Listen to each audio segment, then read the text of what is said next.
This week I got to talk with Kaila Yu, who is the author of Fetishized, A Reckoning with Yellow Fever, Feminism, and Beauty. It is a really fascinating memoir that's incredibly vulnerable and very open about her experience as an Asian in America, especially in the 2000s. Here's what it's about. No one fetishized Kaila Yu more than she fetishized herself. As a young girl, she dreamt of beauty, but none of the beautiful women on television looked like her. Growing up as a teenager in the late 90s and 2000s, Asian representation was scarce, and where it existed, the women were often reduced to overtly sexual and submissive creatures. The geishas of the book-turned film Memoirs of a Geisha, the lewd twins Fook and Fook in Austin Powers films, Papillon Soo Soo sex worker character in the cult Vietnam War movie Full Metal Jacket, a pinup goddess Soon Hee Lee. Meanwhile, the girls next door were always white. Within that framework, Kaila internalized a painful conclusion. The only way someone who looked like her could have value or be considered beautiful and desirable was to sexualize herself.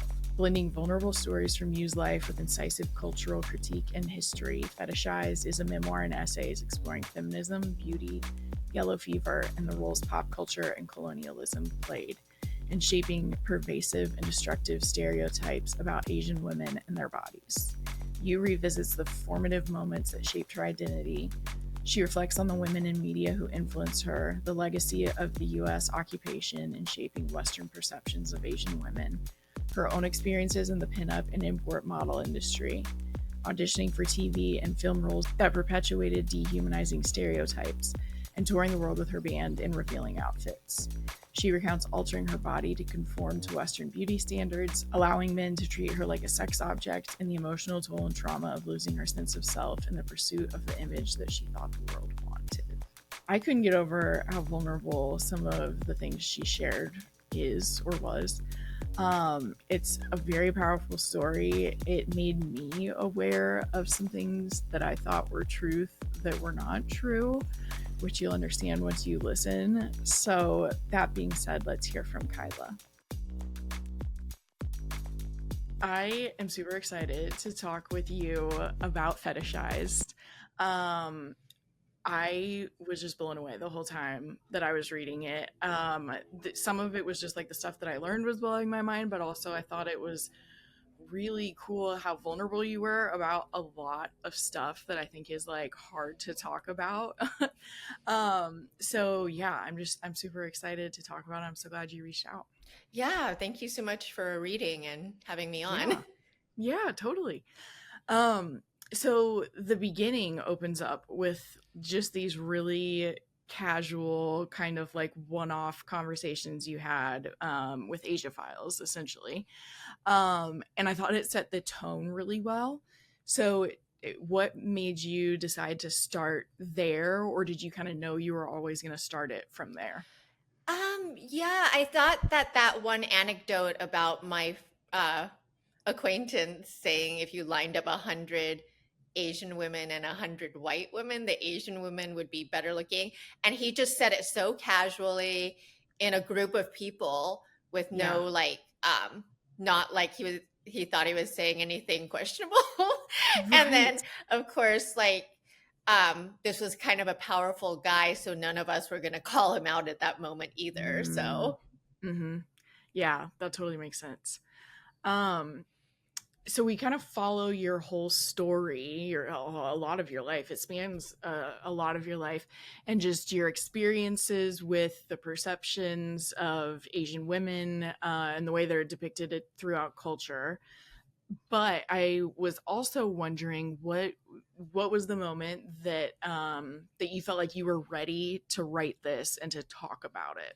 Oh, it was such an accident. It totally happened during the pandemic. I'm a travel writer, so then all my work and trips were canceled, and I had all the time in the world to learn TikTok. Right. So that's basically, I started writing about TikTok because all the editors were buying TikTok stories. Yeah. And then I went to learn it myself because I had always wanted to learn it, but like who has the time? But now I had all the time in the world. And then I just started like posting content and you just experiment to see what works for your audience. Yeah. And then people really responded to when I talked about the 2000s and what it was like Mm, growing up Asian American then. Um, yeah. they really resonated about that because I guess people have forgotten about those times and yeah, mostly forgotten about those times. And it Yeah. was nostalgic. Everyone was nostalgic during the pandemic. Mm-hmm. And so I really started leaning into that. And then I started Yeah. reflecting back in my 20s, I was a pinup model. So then I would post like anecdotes from that.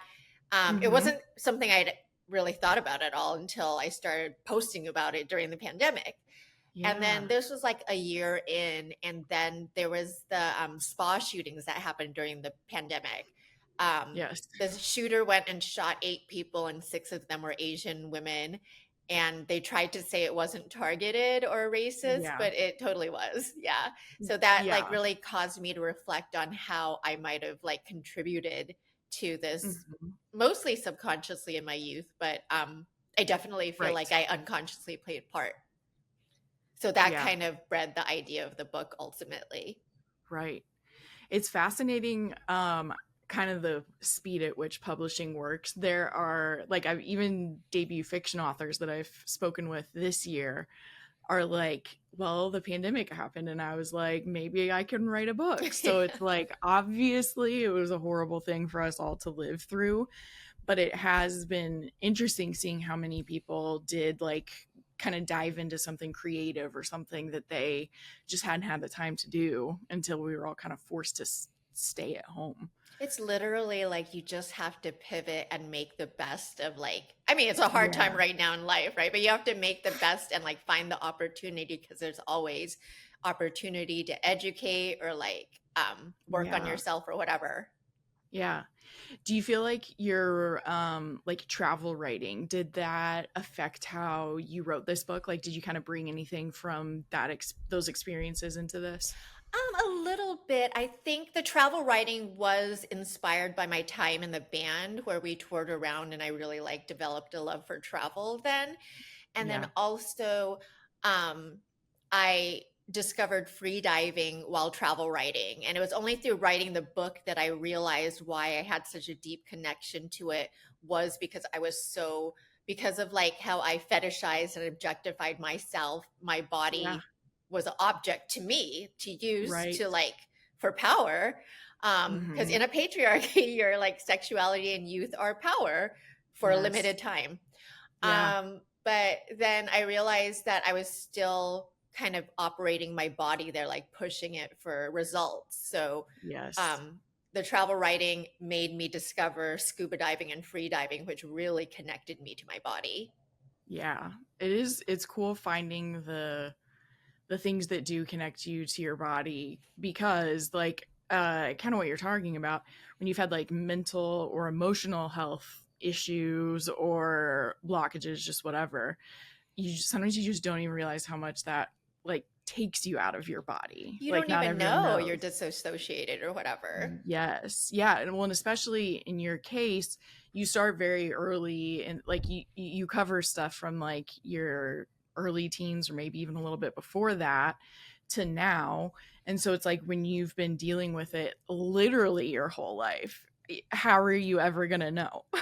Yeah, tons of Yeah. therapy. That's how you That's find out. the answer. Yeah. You're right.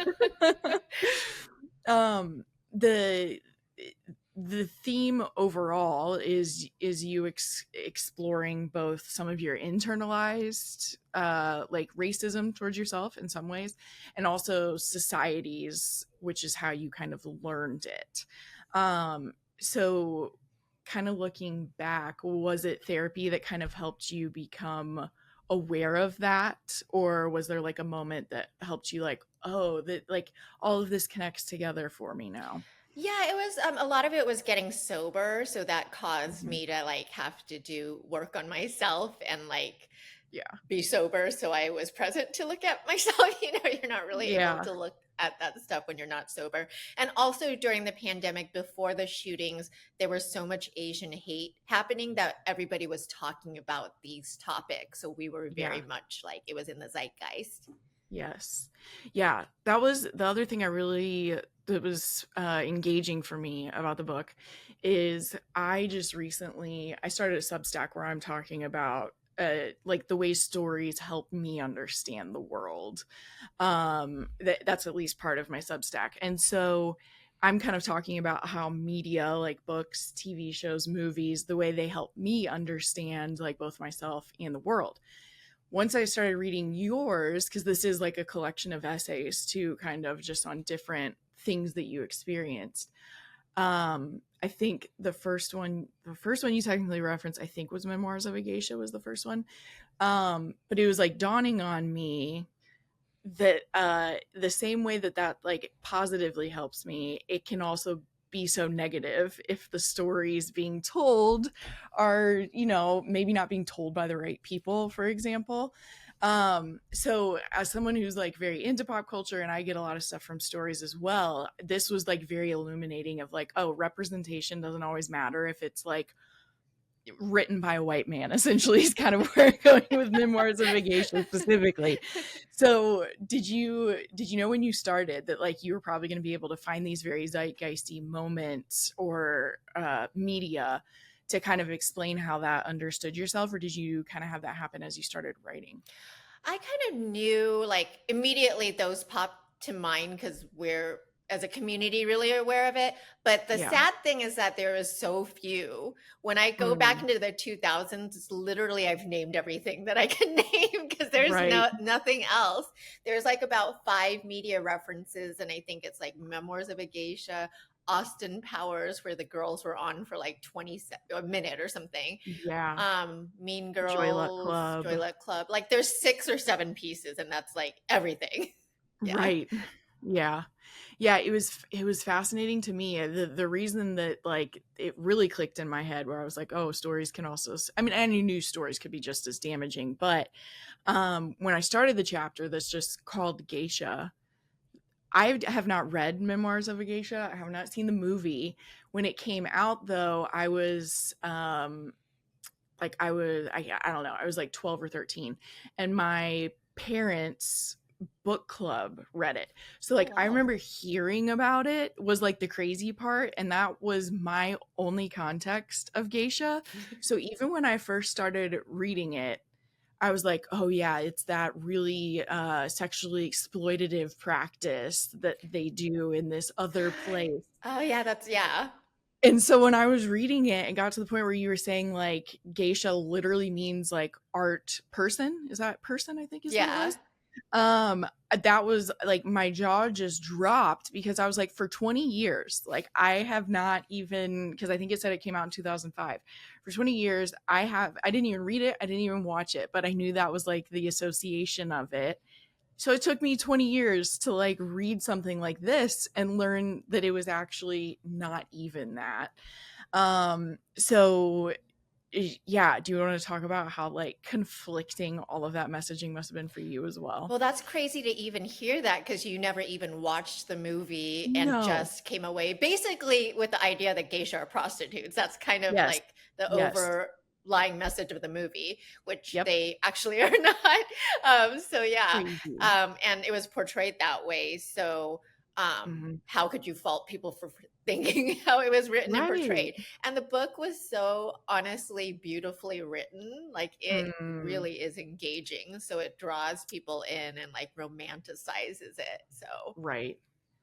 Yeah, it was reminding me of, if anyone has seen Sirens on Netflix, yeah. which is like obviously very different too, but I think those themes of like younger women winning and having to compete with each other, it was really reminding me of watching that here recently and being like, oh, this was the point of what they were saying with this show, basically. But I think people, it's like engaging as a thriller, or not even a thriller. I don't know what it was necessarily considered. A Memoirs of a Geisha. romantic drama of like a Yeah, woman romantic drama. getting to be a sugar baby. Right. Right. Like I think that is an interesting concept for a story, which is probably a big part of what like brought people to it, but there was just no need to do it with geishas necessarily. Yeah, and I mean, the whole premise of the whole buildup is to when she sells her virginity, which Yeah. geisha, like real geisha, will dispute is not a real thing. I Yeah. think the confusion is that like prostitutes would dress up as geisha for Yeah. military, Hmm. so the lines would be blurred and confused then. But like Hmm. real trained geisha don't do that. Right. Yeah. Yeah. It was just blowing my mind. Um, you also really dive into kind of in a lot of the chapters this concept where, like you said, under the patriarchy, youth and beauty are some of your most powerful tools. Like technically, it's probably true that it's the one of the more powerful tools. However, so it's like it can be a weapon, but it also was like a wound as well, like being thinking that was what you needed to do. So can you talk about kind of how with your experience, like it did make you feel empowered, but then later you were kind of like, why did it make me feel empowered?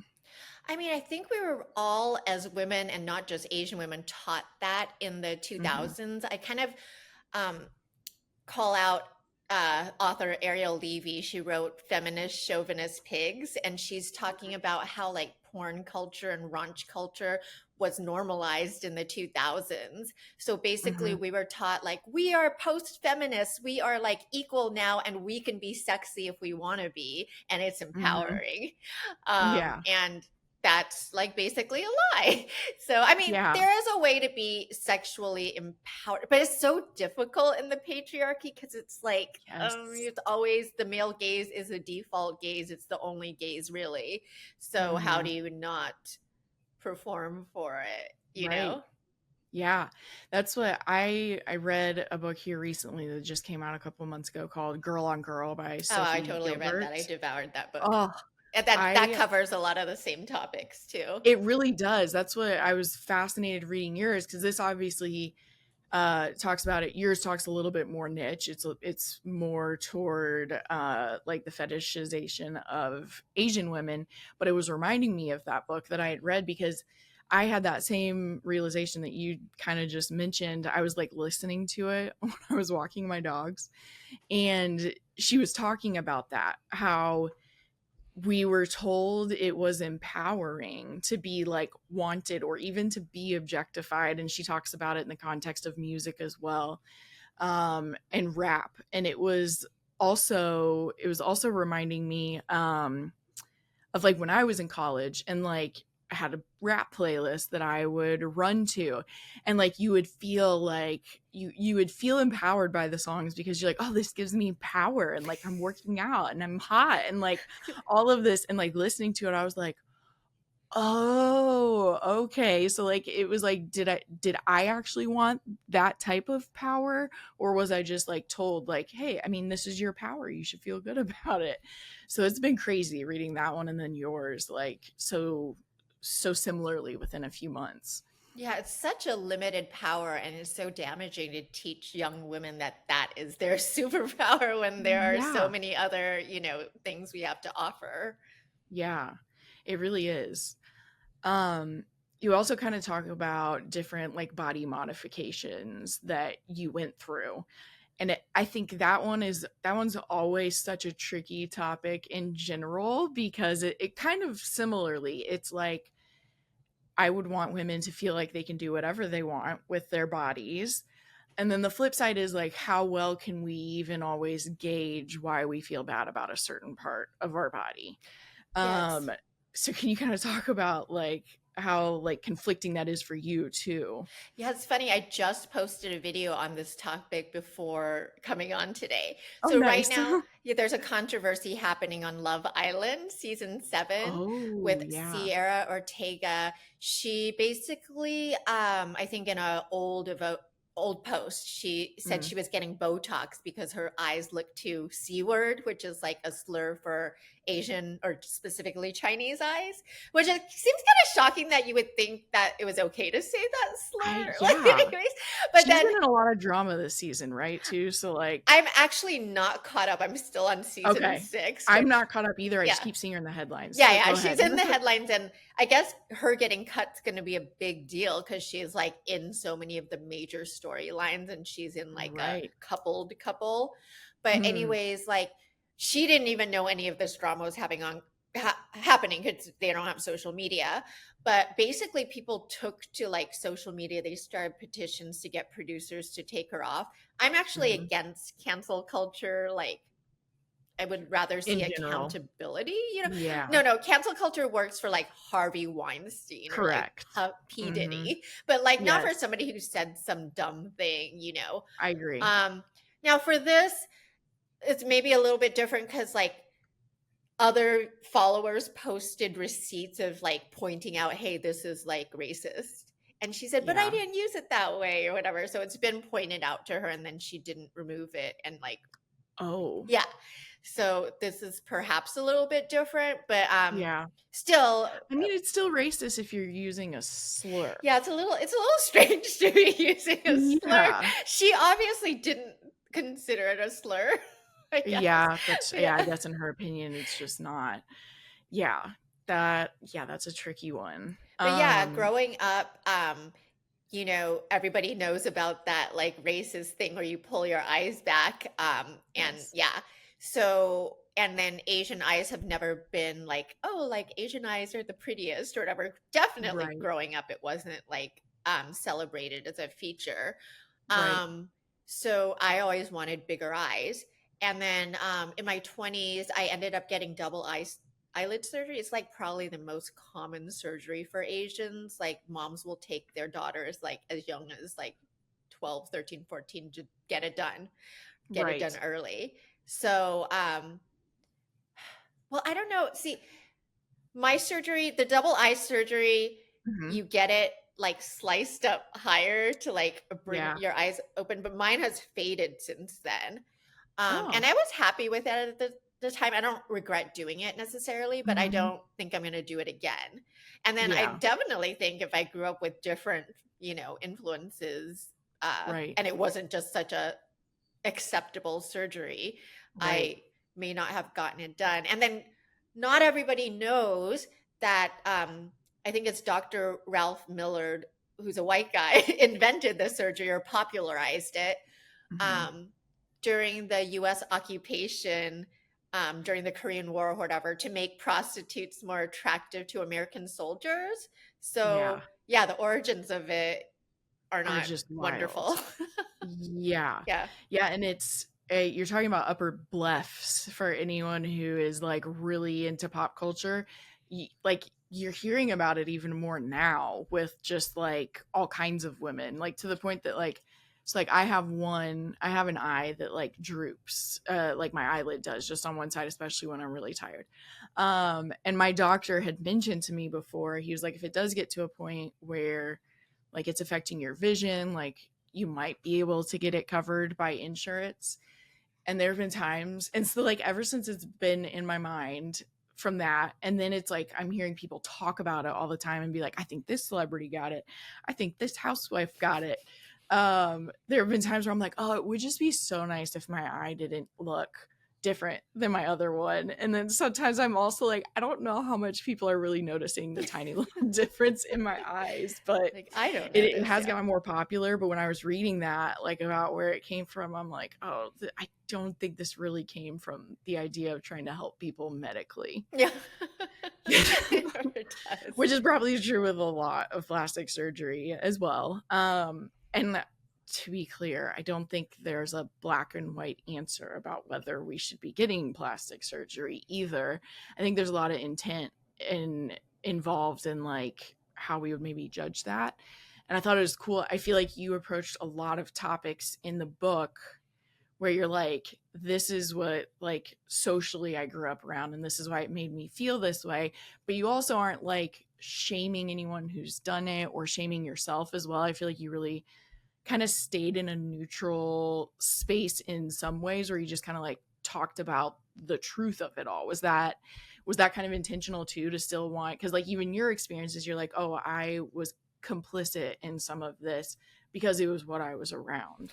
Well, I think we just have such a culture of shaming women. They have no Yeah. way of winning, you know? So I didn't want to contribute to that anymore and Hmm. try to, like, I could be judgmental like the rest of everybody, Oh yeah. but just to try to not be in the book, to Yeah. try to just give an unbiased opinion on things. Hmm.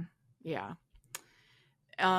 You dive into a lot of stereotypes. So that there was kind of like the geisha stereotype, the China doll, the ABG. And it was like these were the only categories that you kind of saw that you could fit into. Versus just kind of being a person who has your own interests like all across the board. So, well, kind of like looking back on those stereotypes, um, basically, what do you kind of wish you could have seen more of than like just those stereotypes? Well, I mean, I just there were so many Asian schoolgirls growing up. It's like, why is everybody a schoolgirl on TV? There's like the Yeah, Harajuku girls, and then the girl in Fast and Furious, Deva Naoki, and then the Japanese twins in Austin Powers, et cetera, et cetera. And it yeah, wouldn't be a big deal if there was like multifaceted representation, but when it's so limited and they're always portrayed that way, right, um, you start to see yourself like, oh, that's what I should be to be noticed, right. So representation is just so important. What we're seeing now is like, white directors or male directors um, have Yeah. always emasculated Asian men and presented them as nerdy or this and that. But Hmm. now that K-pop's taking off, like women are Mm, starting to really find Asian men attractive. And that's yes, just because they're getting positive representation. It just shows how much it right. matters.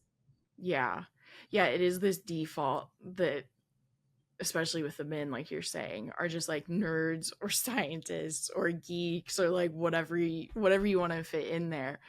And it is just, it's so limiting in all kinds of ways. Um I just lost my place in my questions.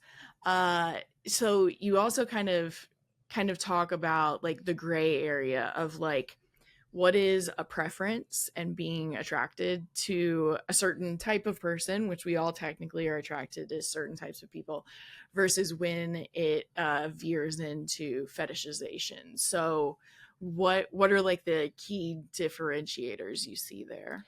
Yeah, it's very nuanced because it's like totally a case by case situation. But I'll give a specific Hmm. example. Like they're always the fetish she guys are always accusing Asian women of having a white fetish.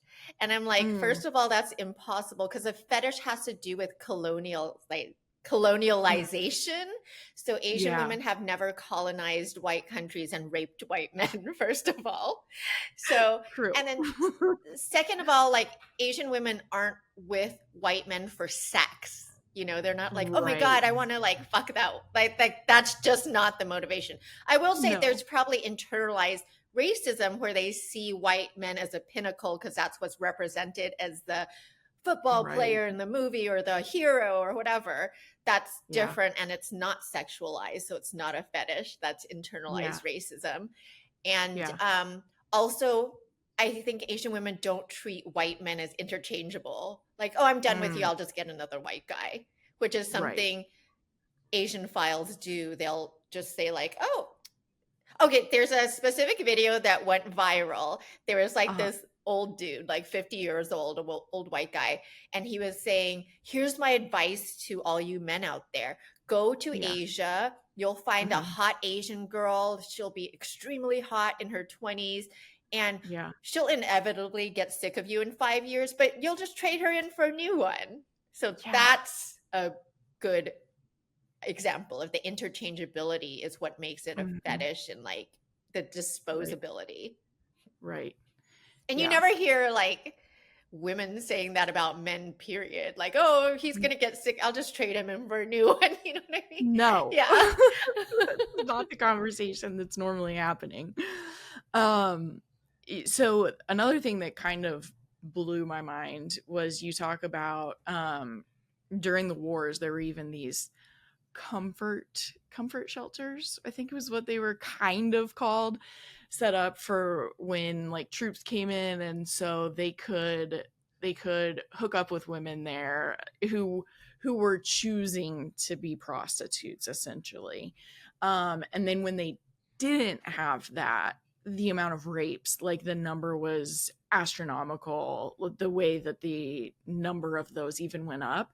And that was what kind of caused this perception, another perception I've had before, about how going to Thailand specifically, why am I forgetting? Yeah. It is kind of associated with like men just going, to your point, to be with any interchangeable amount of women or men or non-binary people in general. Was that something you learned as you were writing this book, or were you aware of that like earlier on too? That's just kind of known, I guess, amongst like Yeah. Asians, that like they have tours, sex tours, where you can sign up for a tour to go to Asia and like tour these sexual places. I don't know where Yeah. you sign up for, they exist, on the internet or whatever. Yeah. And so that's a known thing. And if you go to Thailand, it's like a lot of super old guys with like Mhm. children looking women, you know? Yeah. Um, so that's just kind of a known thing. And then like, yeah, the American military would specifically set up rest and restitution for Right. soldiers in different Asian countries where some of them were legitimately prostitutes who were willing Hmm. to work there, whatever. But in Japan Right. specifically, they had comfort women where they would Hmm. kidnap Korean women mostly, and then some other East Asian women, and they would be slaves basically, and they called it Yeah. comfort. Like the Mhm. Japan government was, I didn't get into it in the book, but the Japan government was forced to apologize for it, and I think they didn't want to admit it or this and that, but Well, that's yeah. like a dark mark on their history. But yes, after they shut down one specific comfort station. And here's what they said about, there was one comfort station set up for American troops. And Uh-huh. the women working there said that the sex that was happening was so animalistic and ghastly, like it was shocking to them. They had no idea. And then, second of all, it was shut down because of the STDs were rampantly spread. So, Wow. assuming no one's using condoms, I guess. But anyways, Yeah. once it was shut down, I don't have the exact figure, but rapes went from 50 to like 330 a day. Yeah.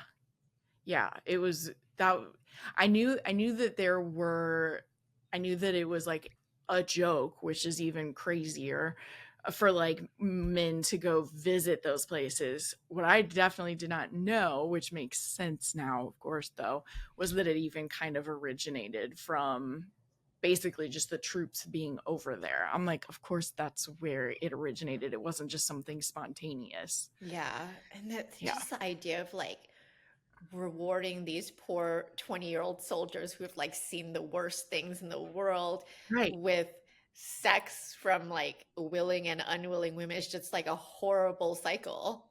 Yeah, it's really it's terrible. And like you're saying, the men are traumatized at that point, And they're really. So really it's like, young too, right? They're like 21 yeah, or 22. So I don't blame the soldiers at all. It's the right. system.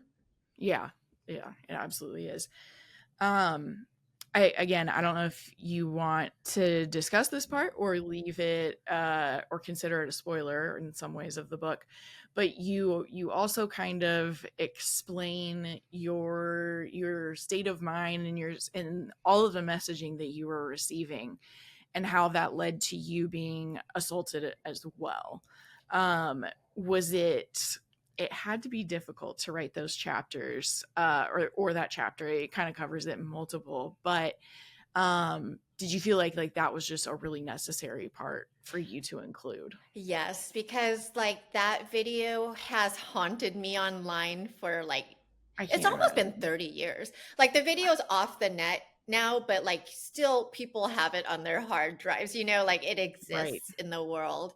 And I've Mhm. never spoken about it. So this is Mhm. like finally my chance to say my piece. So I thought that Mhm. was very important because there's a lot of people who thought I was like just a willing participant.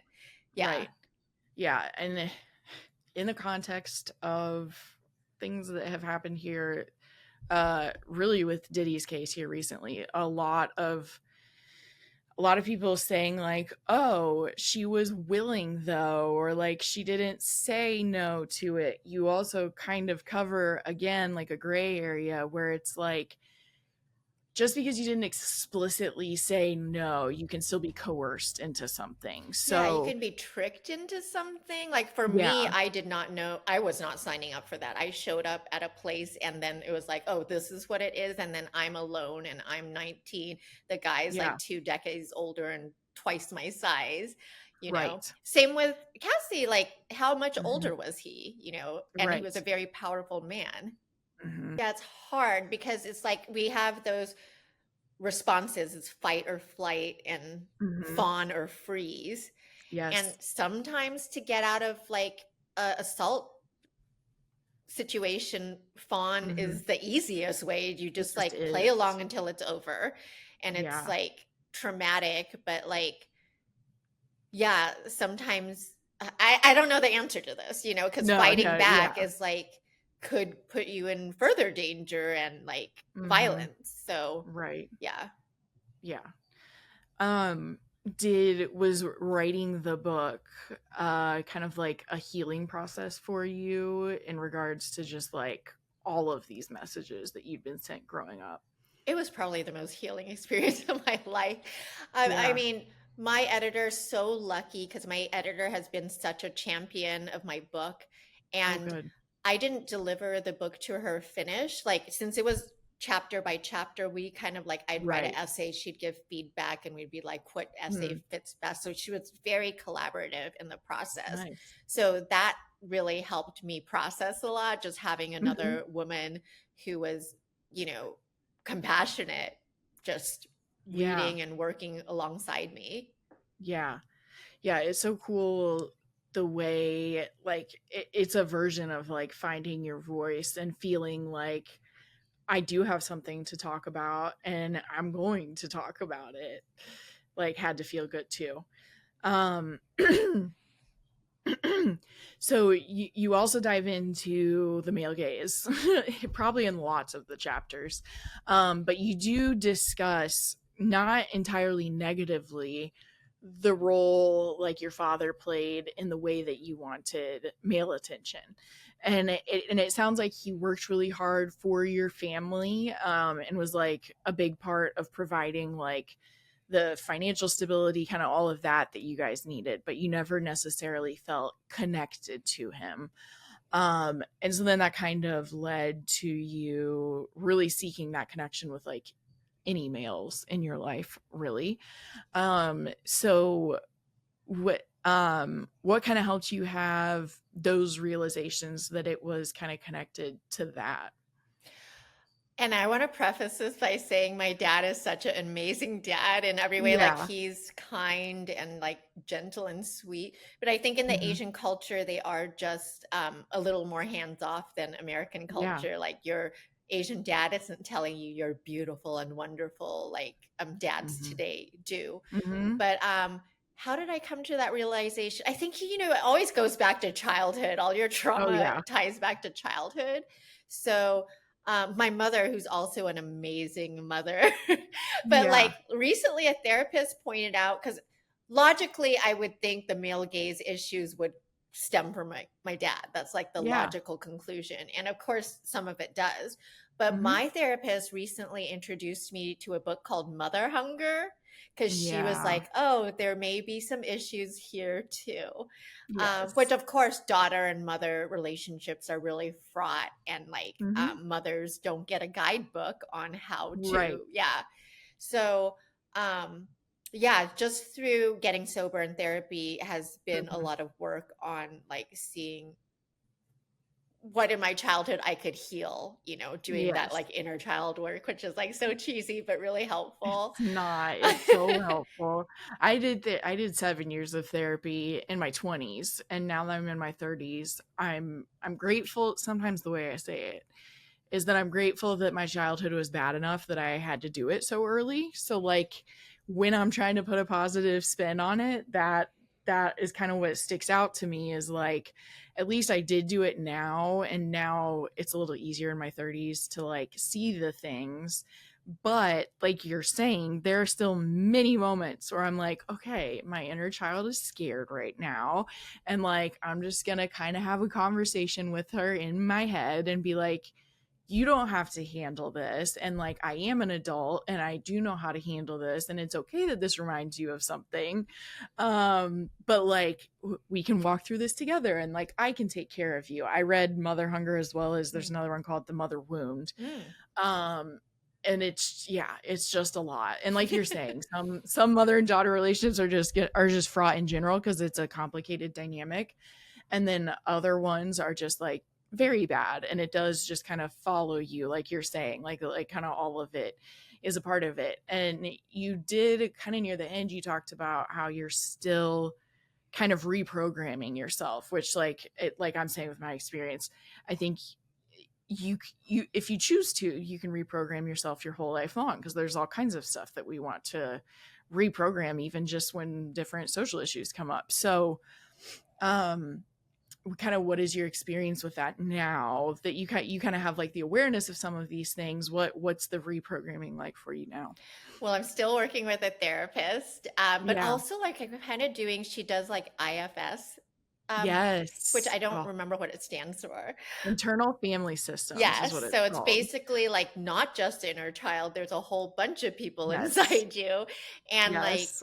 I have, I'm a pretty calm and mild person in general, but Hmm. I do have a rageful part. And she's Same. like identified that as the protector. Oh yes. And yeah, Hmm. like I'll get really indignant when I feel like I've been wronged. But it's been Same. really helping just to say, like, hey, thanks so much for protecting me. Yes. You've done such an amazing job. You can like just go take a rest now because you've done such a Yeah. good job and I could take it from here. It's like reparenting. Yes. Yeah. When I started, I think I learned about those. I learned about IFS after I had done therapy. But it like made a lot of things make even more sense to me, because there's even a part, I don't know if it's the protector that they talk about. It's been a while since I read about it, but how sometimes even your protector is like, we're just gonna burn everything Oh, down that's what because my that protector would be does. Yeah, safer. my protector loves to do. I will cut you out of my life and pretend you never existed. We will be done. Yeah. We will be done, done, Yeah. done. And I won't care about it, except I'm still angry inside. So I do. Yeah. Yeah. Internal, like all of your parts work is just, it's so fascinating. But I find it so helpful. And for me, at least, it helps me interact with big feelings versus like being consumed by them, which used to be like the scariest part to me. I'm like, if I go near that, it's going to consume me and I'll never come out of it. Yeah. And you're like, actually, that's what's happening by ignoring it. And you're like, damn it. It's So, so yeah. helpful. Yeah. Yeah. If anyone is interested in parts work, it's really worth diving into. And it's Um, really the one last thing about it is like, yeah. I would be like, stop being rageful, stop doing that because that's like Yes. having bad results. But Yeah. that's not how to talk to your part. You have to like No. see them and like Hmm. affirm that they're doing a great job because they're just Yeah. trying to protect. Yes. And at some point in your life, that was the coping mechanism that helped you survive. That's like, there are some quotes about like, even like with addiction, I've seen it in that context where it's like, when people are ready to go into recovery, they want to hate that part of themselves so Hmm. much. And I've seen quotes about like, don't hate the things that kind of kept you alive until Mm. this point. Now that you're aware of them, you can do something differently. But at the time, that was what your body and your brain thought was the only way to get through it. So it is a really compassionate way to interact with yourself, basically. Um, so if I'm sure there, obviously each chapter is the takeaways that you would want women and Asian women to take away from this book. But is there anything specific that you really hope Asian women take away from this book? And I think we're growing on this as a society. Like it's no longer Mhm. as bad as it was when I was, but it's still an issue because women are still sexualizing themselves and Right. OnlyFans stunts and stuff like that. Yes. But yeah, I would just want really all women to take away, just to be aware of the male gaze. I don't think like that was even a Yeah. word growing up. So nobody was No. even pointing it out. And just to like question, oh, am I doing that because, just to have some Mhm. awareness of it. So I Yeah. think I would just like women to have some awareness so they could be more Yeah. conscious of their decisions. Yeah, that is like the first thing that you need with anything. Sometimes when I become aware of something I want to change, I'm like, "Oh my gosh, what if I can't do it?" And then there's someone in a podcast I was listening to talked about how their therapist said to them, "If you've highlighted it for deletion, it's already on its way out." So I like like that. just like know that you highlighted it for deletion and like you're wanting to get rid of it, and it will over time if that's kind of how you approach it, which makes it a lot less intimidating. Yeah, I love that. So Like just far. awareness. Yeah. um do you read a lot as well? Typically I ask people if they've read anything recently that they loved. Well, I read Girl on Girl. Like that's probably the most recent one. Yes. I read it in like Yeah, a day because it was so it's so good. good. This is an older Yeah. book, but Yellow Face, I think it's Oh called. yeah. That was Art also Wong. something I devoured. It's Um, so funny too, yeah, like the yeah, and satire is hilarious. so original. Yeah. Yeah. Yeah, those are both, I really enjoyed both of those as well. um where can people follow you to stay up to date with everything? So it's all under my name, Kaila Yu. Mhm. So my website, my social media, you can find me by my name. Yeah. Yeah. Yeah. You make it easy. Yeah. Well, I will put those links in the show notes, and otherwise thanks so much for talking with me about it. Yeah. Thanks so much for having me on.